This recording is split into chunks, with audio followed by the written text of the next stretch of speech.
Direct from the broskination headquarters in Los Angeles, California, this is the Broski Report with your host, Brittany Broski. Record, I said. You will record the podcast today. Morning, guys! Who's off the fucking monk fruit this morning? Who's jacked and ripped and jerking it off the monk fruit? I woke up this morning, I said, monk fruit. I need to put it in my mouth and lick on it a little bit. Guys, get up. Get up. I've got my listening ears on today. I hope you guys have your listening ears on today as well, because Lord knows I've got some bullshit to say.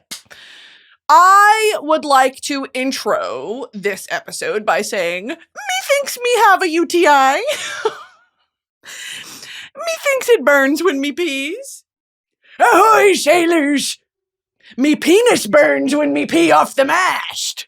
Ahoy! I would have made a great pirate, dude. There's something very alluring about Captain Barbossa and Elizabeth Swann's father to me because I look like both of them. I look like them. And it's very touching when you see yourself represented in media in that sort of way. Not as, you know, a young, beautiful woman, but more so as a middle-aged man. We have a similar vibe.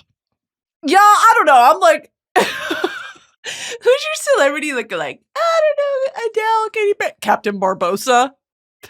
Captain Barbossa from Pirates of the Caribbean 1, 2, 3, and 4. He's in the fourth one, right? Barbossa's in the damn Blackbeard movie. Damn, I love Pirates of the Caribbean.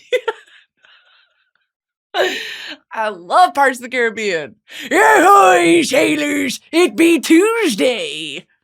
Dun, dun, dun, dun, dun, dun, dun, dun. All right, guys, seriously, I think I have a UTI. I don't know what's going on. I really don't know what's going on, but unfortunately, in a world of front-to-back wipers, sometimes some shit happens down there. You can think you're a front-to-back wiper, and then God sends you a fucking curse. God sends curse of Ra to your urethra. Is that where pee comes out? to your scrotum. Okay? God sent a horrific a plague of locusts to my scrotum. Is the scrotum on the penis or the butt? Taint. The scrotum's on the penis. Okay. It's time to... I actually have so many serious things to talk about this episode, but I'm off that monk fruit. Okay? Stuck in that strawberry bubblegum. You know what album I've been into recently? 2020 Experience. I feel like that's not the first time I've talked about that album on this podcast. I love that album. And stuck in that strawberry bubblegum. I love that song. I love Ton of Vision for you. I got that ton of vision for you. I got that ton of vision. I only see you. I love that song. I love hop into my spaceship coupe. There's only room for two, me and you. God. Okay, moving on. Here's really what I needed to get off my chest today before we move into what I actually need to talk about, which is, you guessed it, Fontaines D.C. I think I'm having spiritual psychosis. You are laying eyes upon someone who is currently undergoing spiritual psychosis. What the fuck? Let's Google spiritual psychosis. Like, it's happening. It's a state where an individual experiences a breakdown in their ability to distinguish between reality and their spiritual or religious beliefs, leading to delusions, hallucinations, and emotional disturbances. Yeah, pretty much. Yeah, check, and check. Doctor. Anything else on that fucking checklist? Y'all, something's wrong. Maybe not wrong, because maybe this is part of the delusions. I'm opening my third eye, and I've got my listening ears on. There is something major happening in June of 2025. I don't know what it is. I have levels of anxiety like I'm being hunted for sport. And I feel like we're on the precipice of something huge. And that's very exciting to me.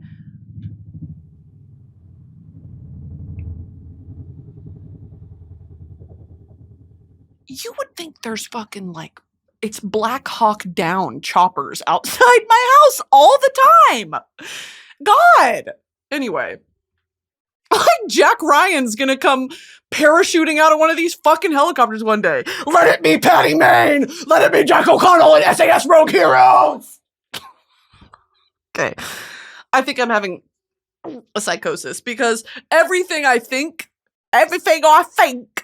becomes real. Everything I think, nobody thinks what I think, right? I don't know, it's just fucking, things are always happening. I don't know how to make them fucking stop. Things are always fucking happening to me. I don't know. Okay, here's where it started. I have been having, as we all know, levels of anxiety that are troubling the last couple months. Nothing's wrong. Like, truly, nothing's wrong. I just overthink to the point where I'm fucking paranoid. And when I do edibles, girl, you would think that there is a murderer in the house and I'm playing hide and fucking seek. I'm just alone watching The Simpsons in my bedroom. So I'm like, what's causing this? Am I about to let go of something? You know, like, am I holding on to this anxiety because it's like close to me, like it's familiar? How do I just let it go? I think I need to get on anti-anxiety meds, and I think I need to stop doing edibles because they make me fucking dumb. They make me stupid, dude. It's for real the orb of confusion from SpongeBob. When I'm off the edible, I'm just drooling. I'm drooling, watching like the most ridiculous shit you've ever seen. Last night I watched compilations of volcanoes exploding.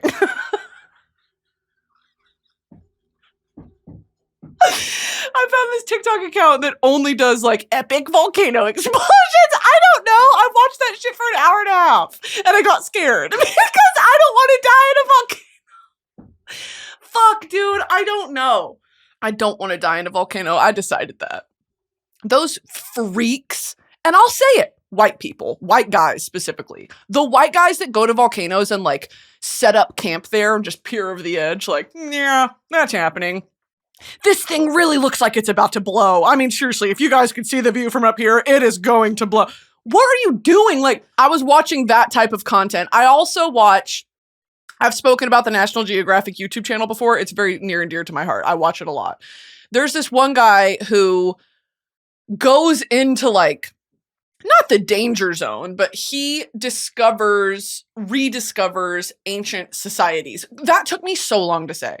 So like ancient civilizations, he'll go in and sort of scout the area and come up with theories, or actually it's more so like archaeologists are teaching him and he's just there with a fucking GoPro being like, this is fucking amazing. This is so fucking amazing. And just, wow, they really had spoons and forks back then. They're just geniuses like that. It's just the commentary more so that he's about, but the actual archaeologists they get for these episodes gag me because they are able to decipher so much from the ruins left behind, the quality of the soil, like remnants found in the soil, local vegetation that grew, local things like hallucinogens and maybe religious rites and practices that they did. I mean, just incredible what you can take away from how these lands are left, right?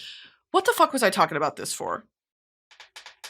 Oh, I'm having psychosis. So all this to say, I sense a disturbance in the force being the universe. And I today am going to have my palm read because what the fuck else is there left? I can't go back to Christianity. I'm not really interested in dabbling in anything for serious. I just need someone to look at my palm and tell me if it's going to be okay. And I need y'all to understand that. I need y'all to understand that for right now in this moment, that's what will satiate me. Because I really can't, it is getting to this level of what this little description said, where I think everything is a sign.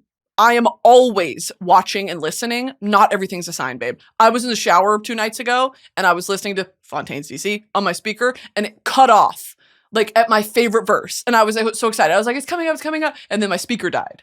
And I was like, surely that's a sign. It's not. You didn't charge the JBL, bitch. Dumb bitch. Like I can't. This level that I'm up here all the time. Like the frequency, it's like a fucking dog whistle. All the time, dude. I need a horse tranquilizer to fucking sedate me.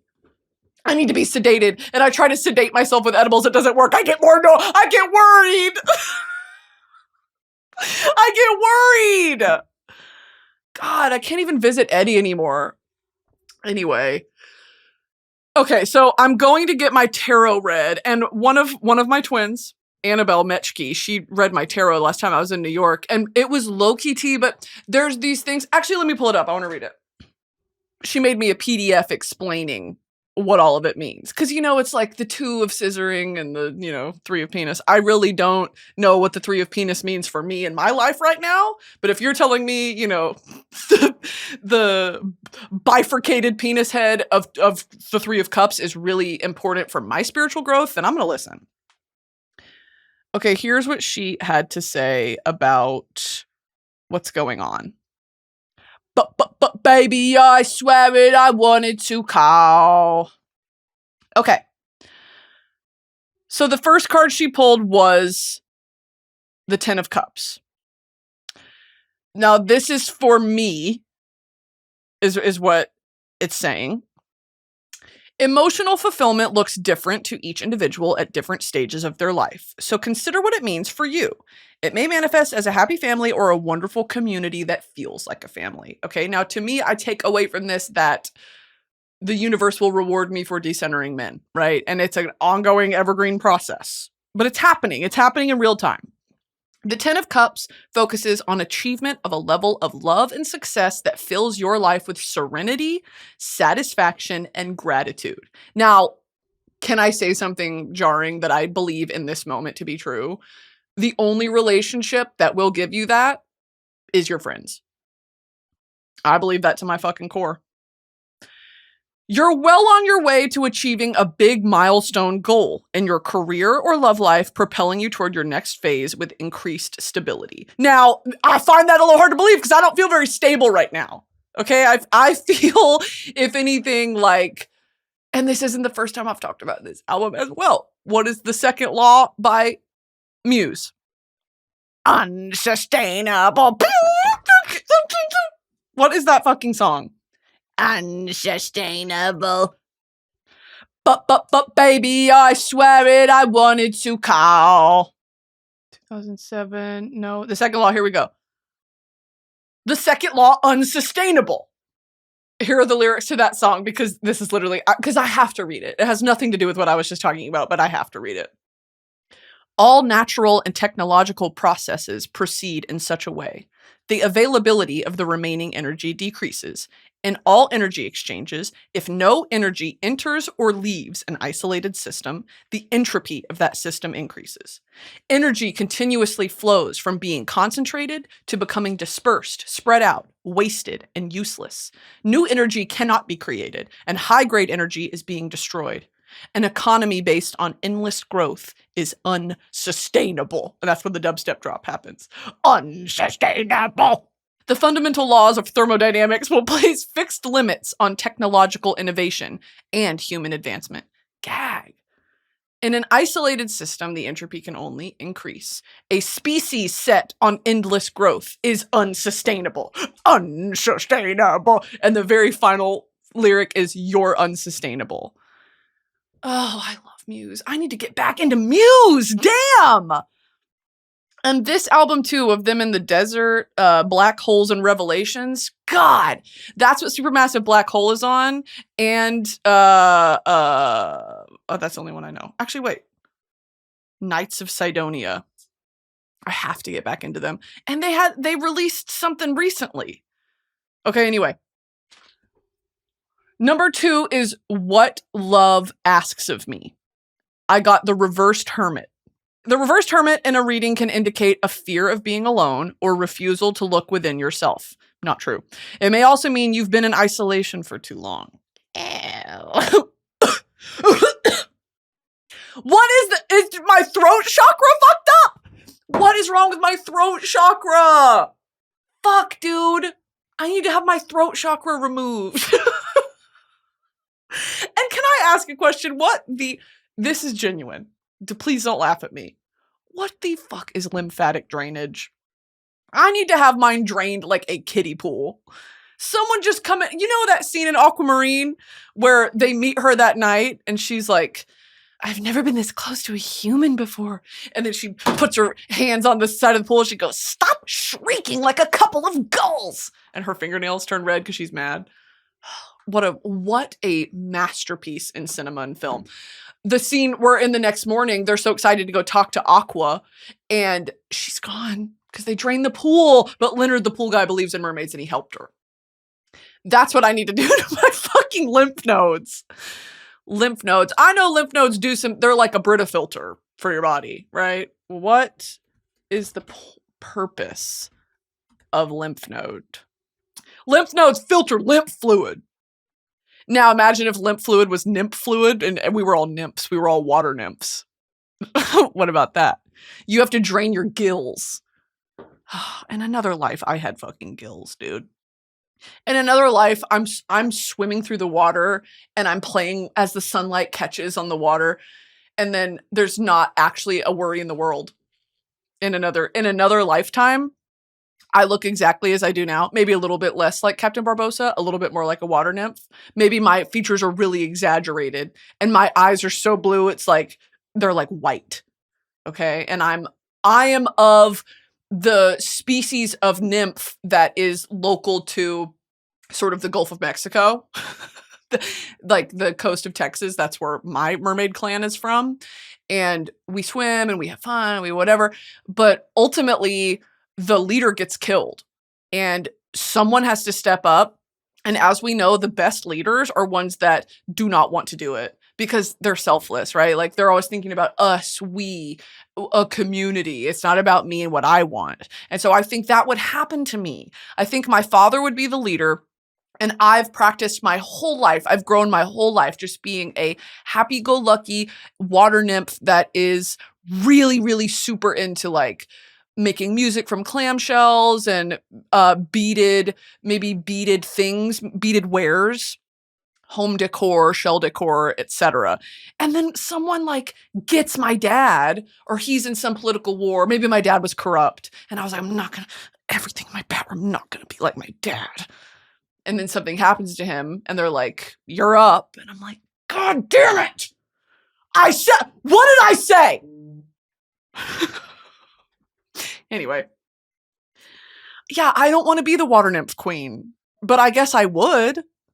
You're not really leaving me much choice. I mean, it's like complete and total entropy, not entropy.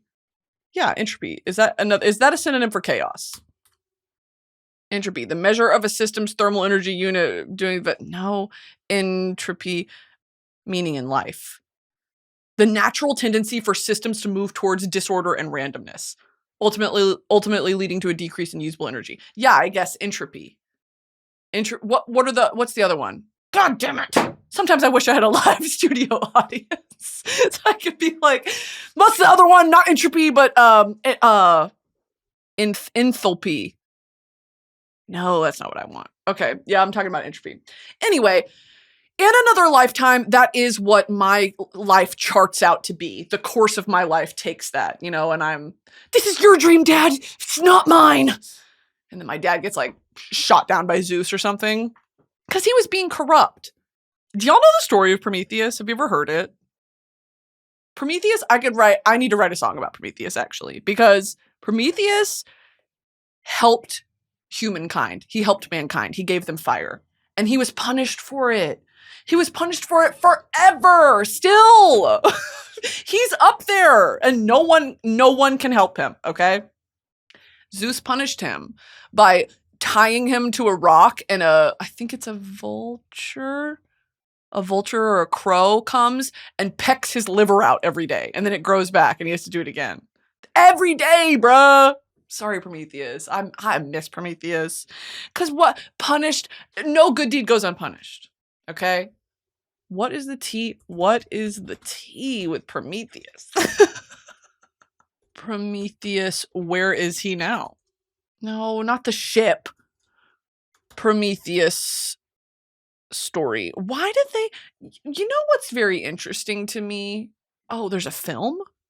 Oh, it's a science fiction horror by Ridley Scott. I've never seen this. Darkest Parts of the Universe. No, I don't want that. I want the actual story of Prometheus. Prometheus Mythology. But, baby, I swear it, I wanted to call. Echo, echo, echo. He's best known for defying the Olympian gods by taking fire from them and giving it to humanity in the form of technology, knowledge, and more generally, civilization. Oh, I thought it was literally just fire. In some versions of the myth, not a myth to me. Again, not a myth to me. I know Prometheus, and he would not like y'all saying it's a myth. Prometheus is also credited with the creation of humanity from clay. What? I thought that was it. Okay, you're losing me.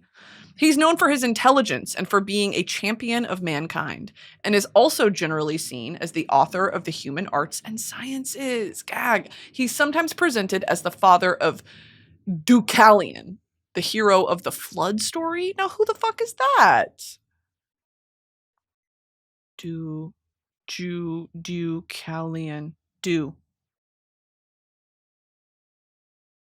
Deucalion. Oh my god, did you know you could do that? Whoa! On Wikipedia, if you're on a desktop or if you're on a whatever, you can hover over the pronunciation and it does it symbol by symbol or syllable by syllable. That's gag. So this is Deucalion.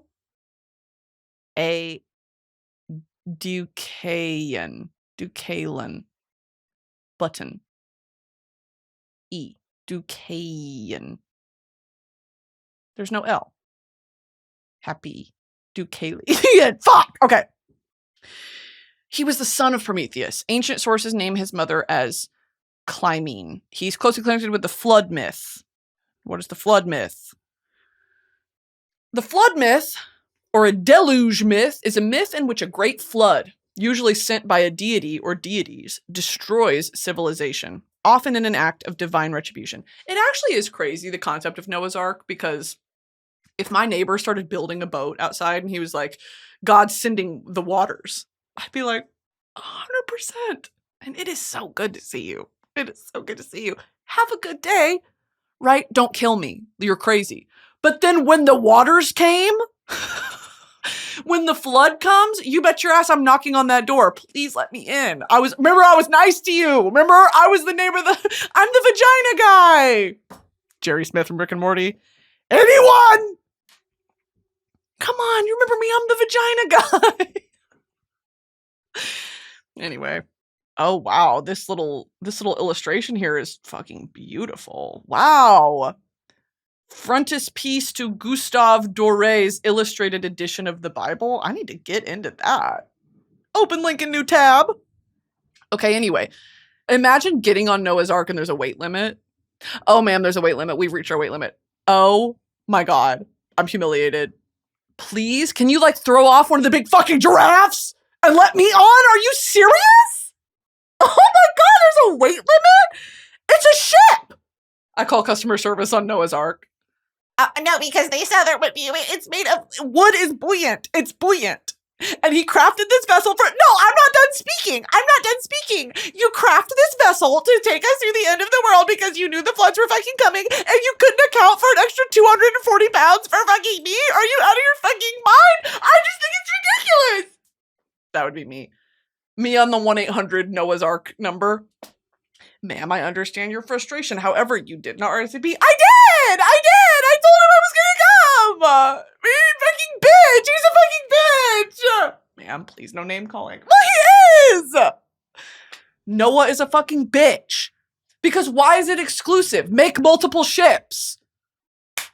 I know it's supposed to be a lesson in faith. Okay, what if I want to believe now? It's a lesson in faith? Okay, well, I believe now. Just totally missing the point. Yeah, well, I see it now. I believe it. So can you let me on the fucking boat? All of you are fucking...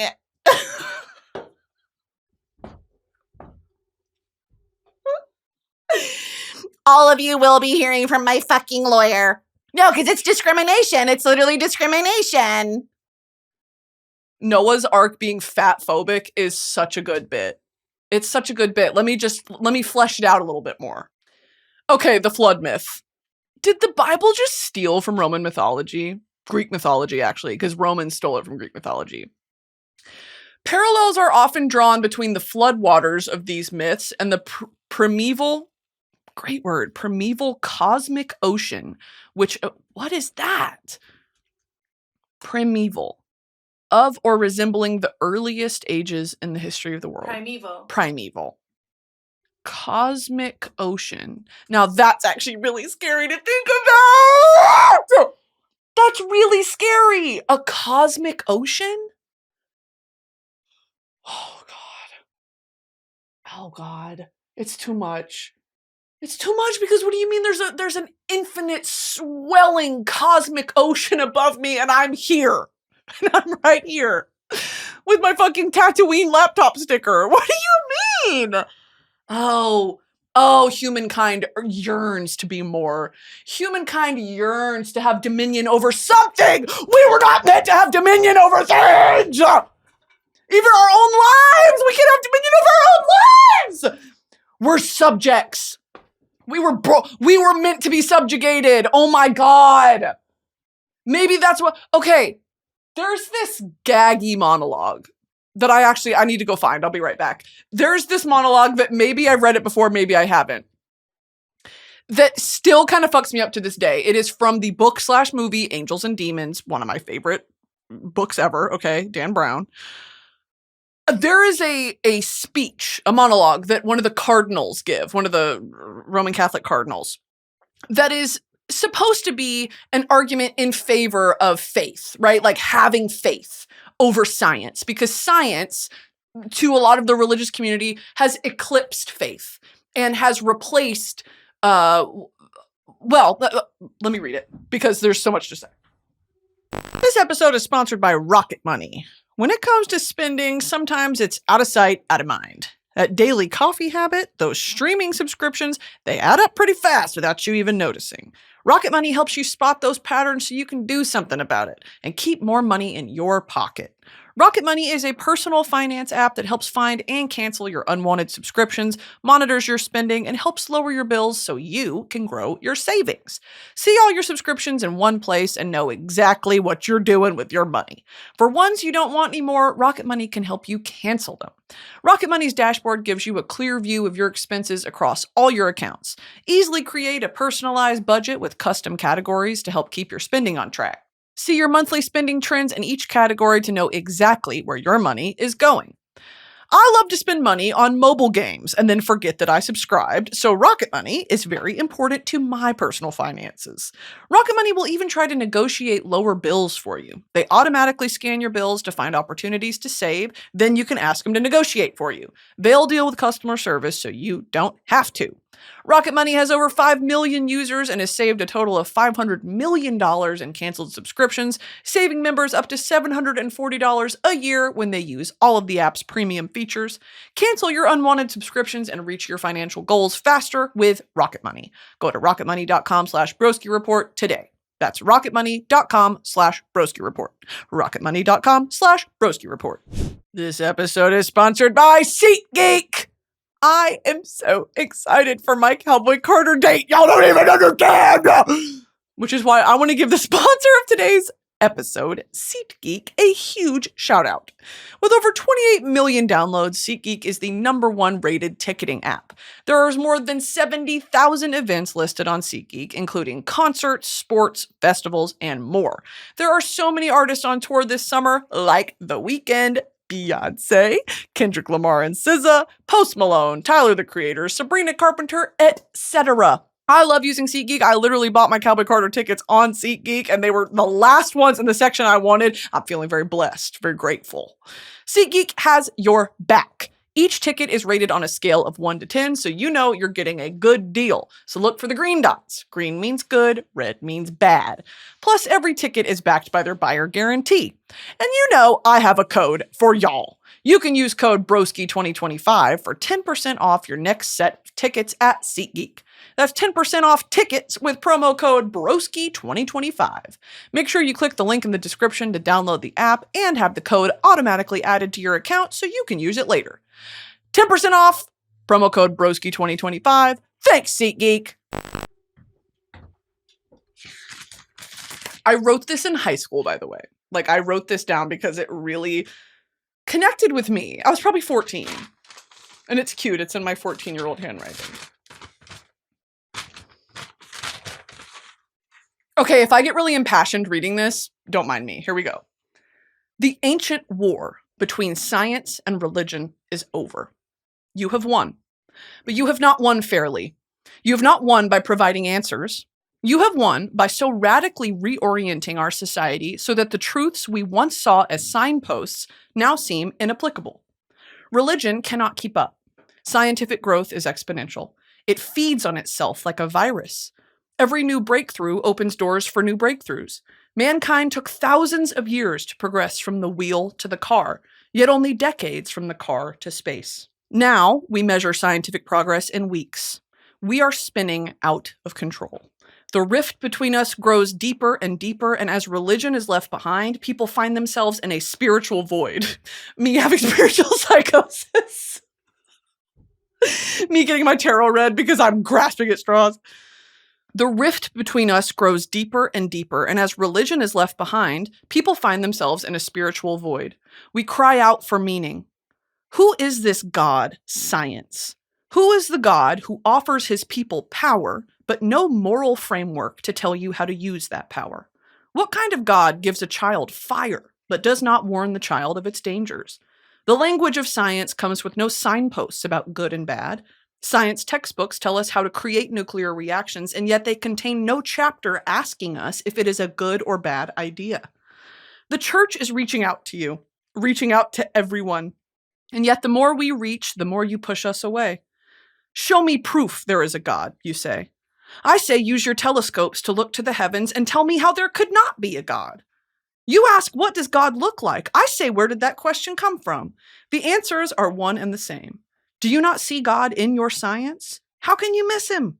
You proclaim that even the slightest change in the force of gravity or the weight of an atom would have rendered our universe a lifeless mist rather than our sea of heavenly bodies, and yet you fail to see God's hand in that?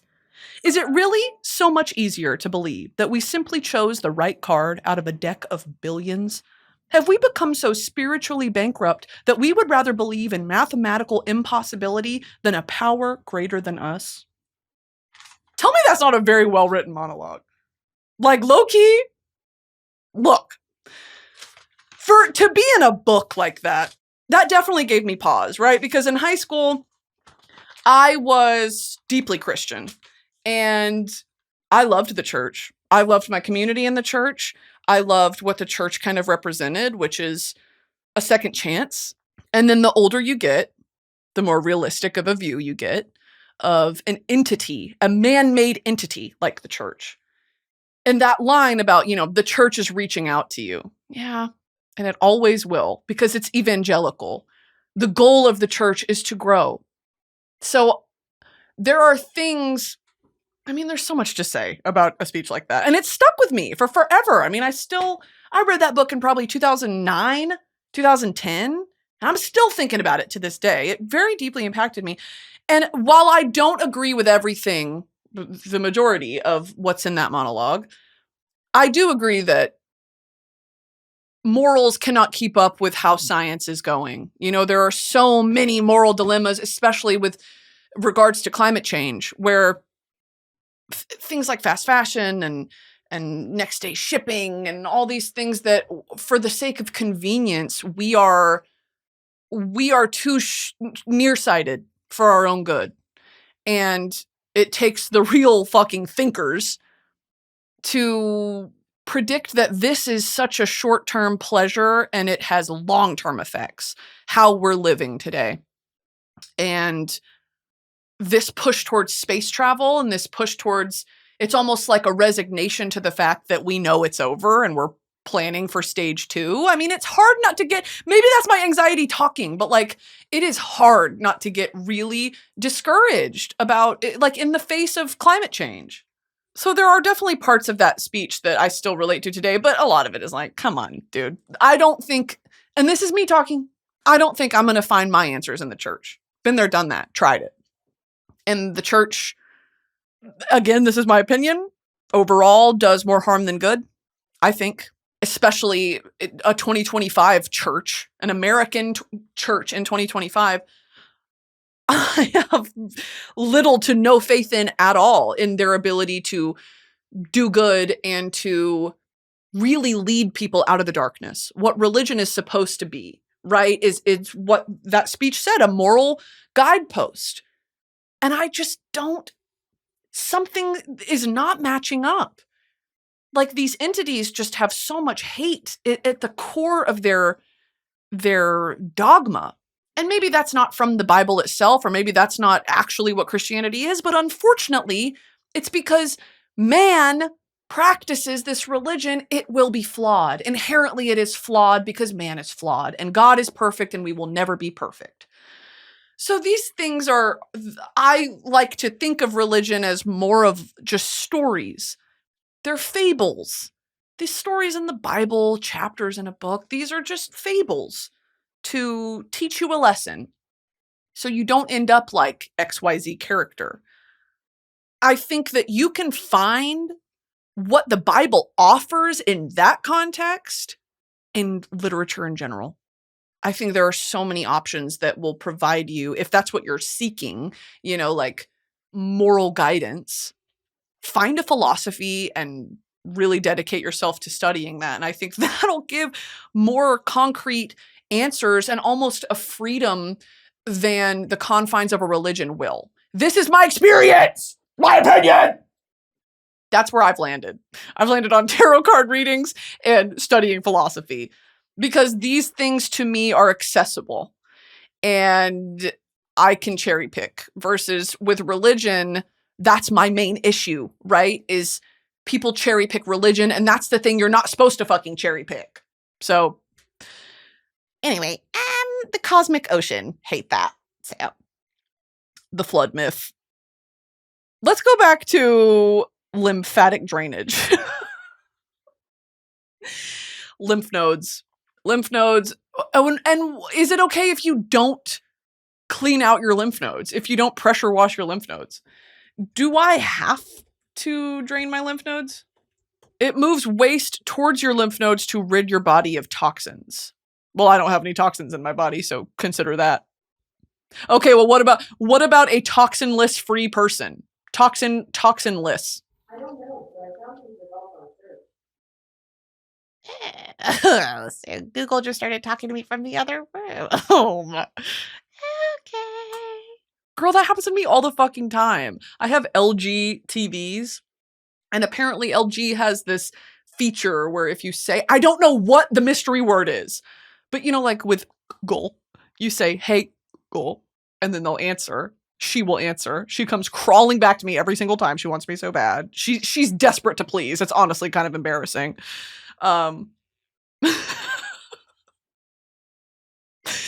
Being dom sub with Google. Anyway. What was I talking about? Wow, that is stunning. This hairpiece is really stunning. Just my tape ends. My tape ends clipped up like a wig. Wow. This hairpiece is really giving Pamela Anderson circa 1993. I mean, just look at me. Is this not water nymph Pamela Anderson? POV, I'm Pam Anderson as a water nymph. You guys don't get my fucking vision. Anyway, what was I gonna Google? God damn it. Do I need to drain my lymphatic system? Okay, anyway, I didn't finish my tarot reading. Let me keep going. This is for the tarot girls. The rest of my pull was for message from the universe. I got the reversed 7 of Swords. Listen to your intuition to separate true gut instincts from the voice of fear. This is what I'm saying, dude, is there's something clogged up. I have lost touch with my voice of intuition. I need to like turn the dial up to 110 because holy shit. There is so much anxiety that's getting in the way of me like actually trusting my gut and knowing. And I didn't used to be like that. And I saw this crazy video on TikTok, which who knows if anything on TikTok is real, I don't know. But this girl was like, I woke up this morning with this crazy just female intuition bullshit and I just knew something was up. And she was like, I checked my Instagram DM requests, which I never do. And I just felt like someone was trying to get in contact with me. It was my current boyfriend's ex-girlfriend telling me, girl, he's cheating. Like, you should know it from me. And she had made a second account, I think, because he's crazy. He went on her phone, his current girlfriend's phone, when she was in the bathroom one day and blocked his ex from her phone. What? Why do men act like this? You are a weirdo. The links they'll go to cheat on you is crazy. Anyway, she said she didn't even know any of this. And so she got that message and she was like, what? Didn't know the girl's name, didn't know what she looked like. Meanwhile, they've been dating the whole time. He's been dating her and his ex the whole time. And the ex reached out and was like, girl, you should know this is happening. And like, I'm cutting him off, whatever. And so the shit like that, where you wake up, because I've had moments like that before where I'm like, something has shifted. And now I feel like I've just lost touch with it. And I don't know why. And I hate it. And I just want to get back to me. So I'm getting my shit read today. I'm going to get a love reading. I'm going to get a tarot reading. And I think I'm going to get my palm read. And when it comes to I don't want to know about death. Don't mention death to me at all, because you just saw the way my eyes welled up with tears at the mention of the cosmic ocean. I don't need to know anything about that. I just need to know, sort of short-term goals. Short-term, what can I expect? I think I'm visiting with a woman named Miss Chloe. Chloe girl, tell me what to expect, because damn, shit's fuckered right now. It's a little bit fuckered. Okay. Want to know another note I had right here? Moose are my biggest fear, which I'm pretty sure I've said before. Have you ever seen a moose compared to a human? Let me just show you. Moose next to human. Oh, look how big this bitch is. Damn. I'm sorry, but like, its antlers are the size of a human body. It's antlers! Do moose have antlers? Is that what that's called? They're just way too damn big. And I do like how their feet look like they have little high heels on, though. I think that's kind of cute, but it still kind of freaks me out. And his coat is so shiny. It's a beautiful color. Someone's been feeding him Caesar dog food, the wet kind. Beautiful, shiny coat. Moose, antlers, size. Moose have the largest antlers of any deer species. They can span over 6 feet. These antlers are flat and broad with points growing from the flat surface. Antler size is influenced by age, nutrition, and genetics. They're used for establishing social rank and mating success. Oh my god, moose have a 1%. Meese. The meese. The meese have incels. No! They can weigh 40 pounds. The antlers alone can weigh 40 pounds. That is just crazy to me. Do they fall off? Moose, like other members of the deer family, shed their antlers annually, typically in winter or early spring, due to a decrease in testosterone after the mating season. Hey, been there. They get post-nut. They get post-nut shedding. When I shed my antlers. Oh my god, I am the stag queen. I forgot about that. Why do moose freak me out? Maybe it's because I know that in context of my dominion and my reign, I'll never be a moose. I don't want to be a moose, to be quite fucking honest. I'm a stag. Is a stag a boy?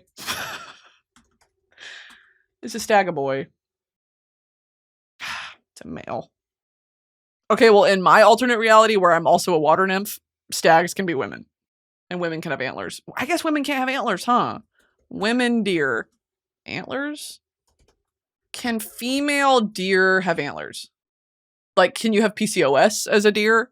Can you have some chin hairs and maybe grow some little half-chubbed antlers?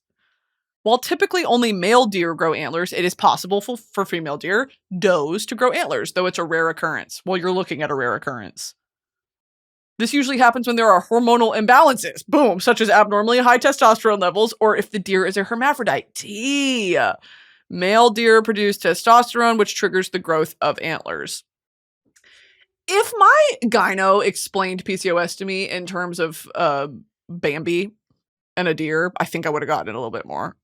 Okay, versus like, your ovaries have cysts on them. What does that mean? Am I a stag or a doe? Oh, I'm like in the middle? Oh. Oh. Right. So I'm going to have a half chub antler for the rest of my life? Okay.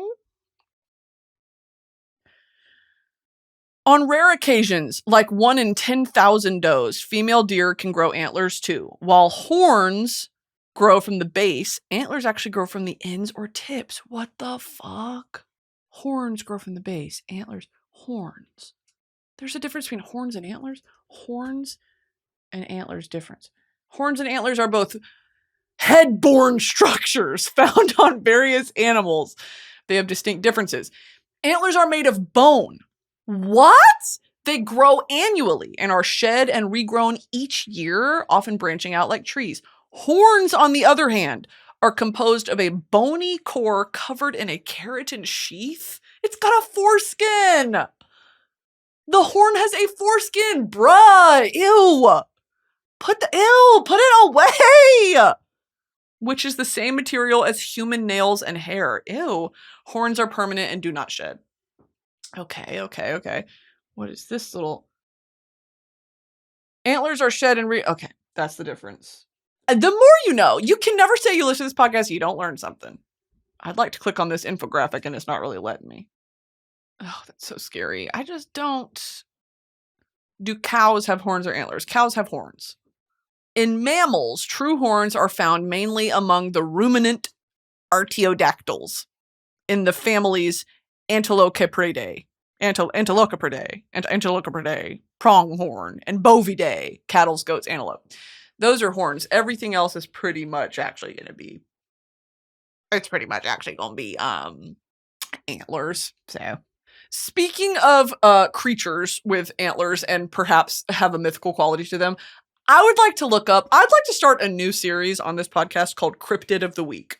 We're going to do that now. Cryptid of the Week. Oh, okay, Google AI is actually showing it to me. This week's featured cryptid is Shadow People. Now see, that's not a cryptid, that is just downright fucking terrifying. These shadowy humanoids have been reported since the earliest days of written history and are described as shadowy in color but humanoid in shape. Some believe them to be ghosts, demons, or even a yet undiscovered creature. Yeah, I don't really want to know about that. Yeah. You already know where we're headed. r/cryptids! This is what I'm talking about. Lizard Man of Scape Ore Swamp, South Carolina cryptid. What else we got? Sasquatch. Yeah, Bigfoot. Deerness Mermaid. She's kind of busty. The Cafey Spider. Jackalopes. Jackalopes are a classic one. I do believe jackalopes exist. That's just like a rabbit with antlers. Mothman. Ew. Mothman's a classic.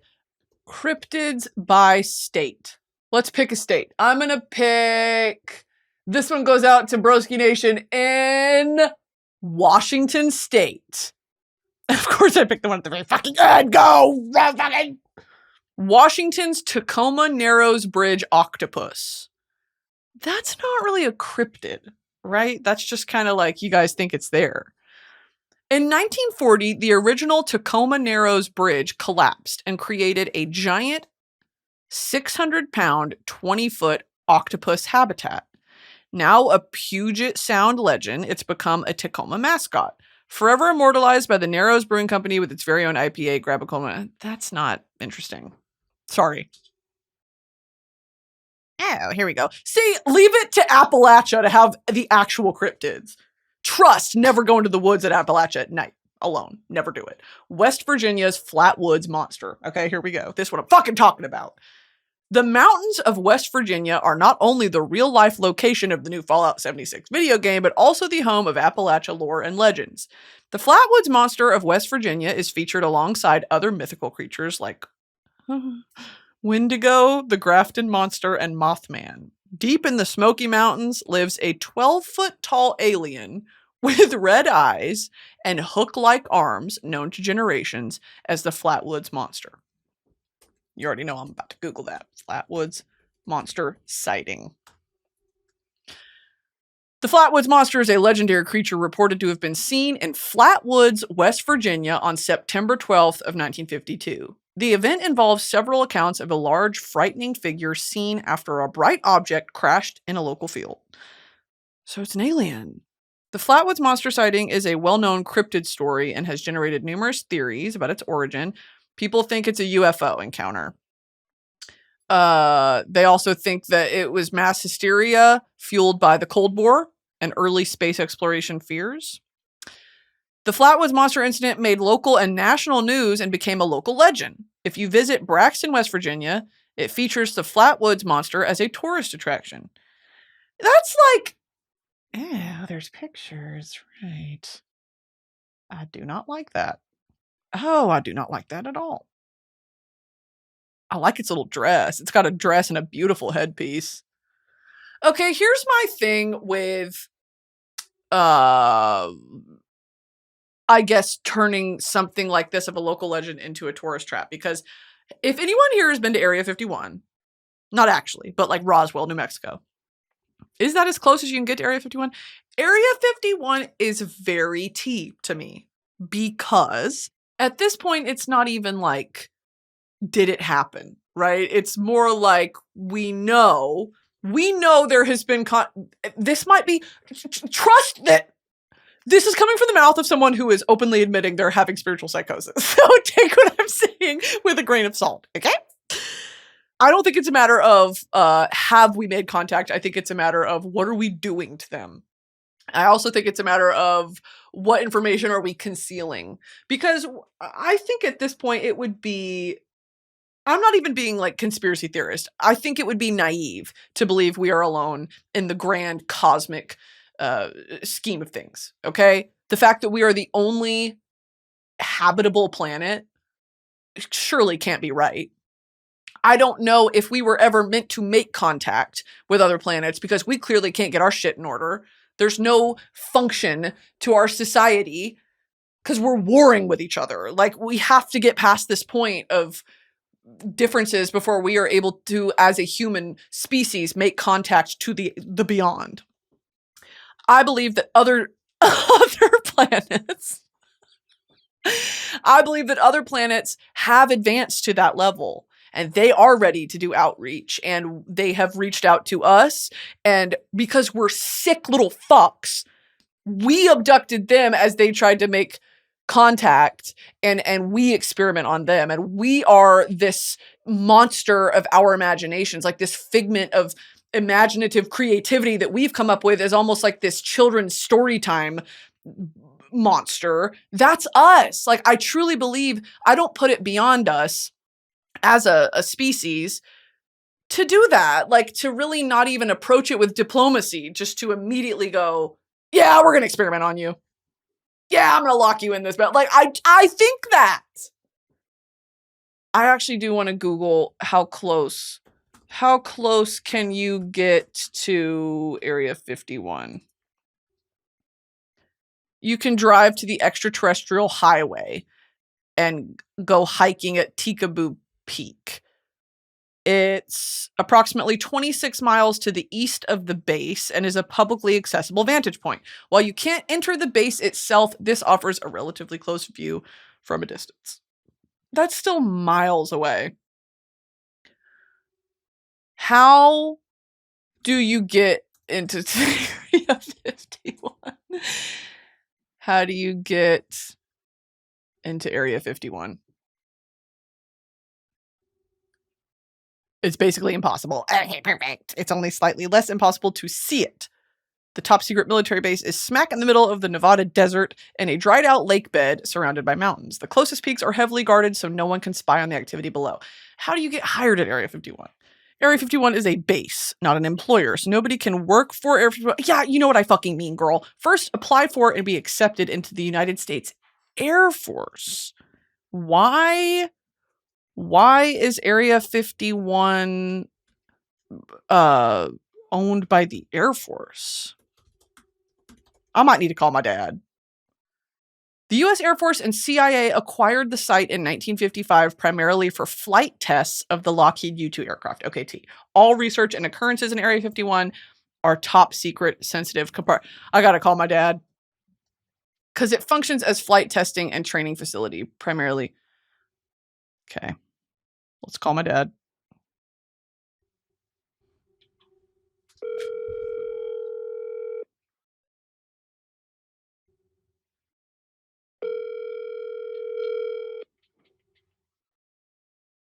Well, hello. Father, you're on the Broski Report once again. Okay. And I'm calling on your USAF knowledge because I've got some more questions.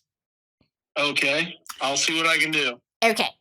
And if this is outside of your dominion, I completely understand because I'm kind of grasping at straws here. Do you know why Area 51 is owned by the Air Force? And what was its original purpose?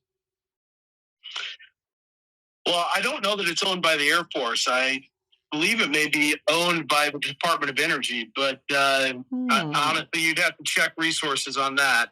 Okay.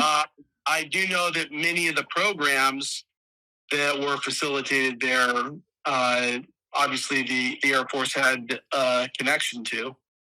But that's an interesting question. I do believe that it's Department of Energy. I don't know that it's Department of Defense. And what kind of, do you have to be a government employee to like janitors that are hired there? Like, do you know anything about when it's a government facility, quote unquote, like that, where it's very private, very locked down? Is everyone there, they have to have clearance, or is it kind of like a normal military base where you can work there, but you have to have a special ID, but you're not technically in the military? So you would have to have a special clearance to be there. You would not necessarily have to be a government employee, although the majority would be. But obviously, the expertise that we require for certain, skunk work or classified programs, that knowledge doesn't always exist in-house as a government service employee or a military member. So many of the experts that are utilized for research are contracted employees. So they go through a vetting process for clearance access. Okay. But they may not be a government service or military member. And what are they doing there? Like, truly? Well, that's the real question, right? I mean, obviously, I think that they're doing some pretty cool things there, but if I knew that, I certainly wouldn't be talking about it on a podcast. And that is actually a fair statement. So I'm doing some research and I'm like, it's a remote detachment administered by Edwards Air Force Base. So it was originally set up as flight testing for the Lockheed U-2 aircraft.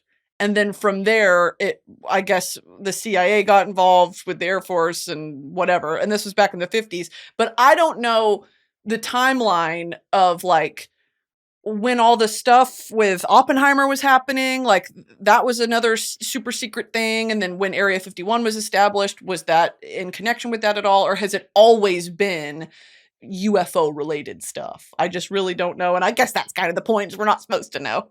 Yeah, it's all very intriguing. I mean, and it's all speculative, right? Because there's not a lot of official documentation that's been released on it. Some of these things cross, and then others don't. Like Oppenheimer and the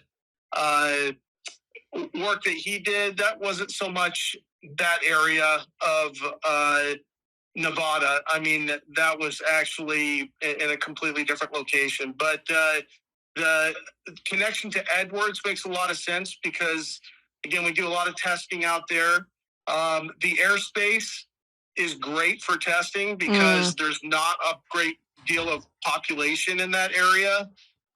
So from a line of sight standpoint, it would be difficult to see something take off and climb, to altitude. And also, our airspace has different structures as well.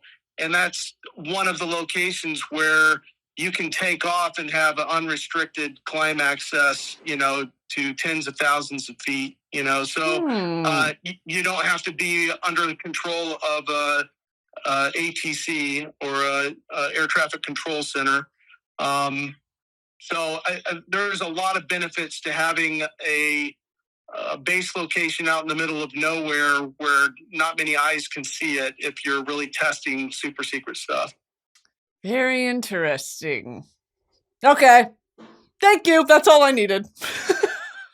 No, my pleasure. Yeah, the Edwards connection makes a lot of sense because we still have our test wing, presence out at Edwards. They do a lot of tests there. There's actually a NASA facility out there adjacent to the Edwards Air Force Base.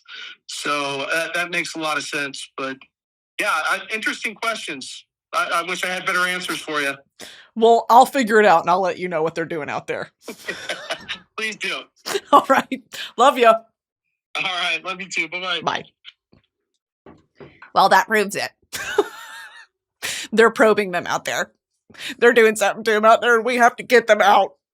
I'm going to do an Ocean's 11 heist to get all the aliens out of Area 51 because it's not a human rights violation. It is an extraterrestrial rights violation. Get them out of there.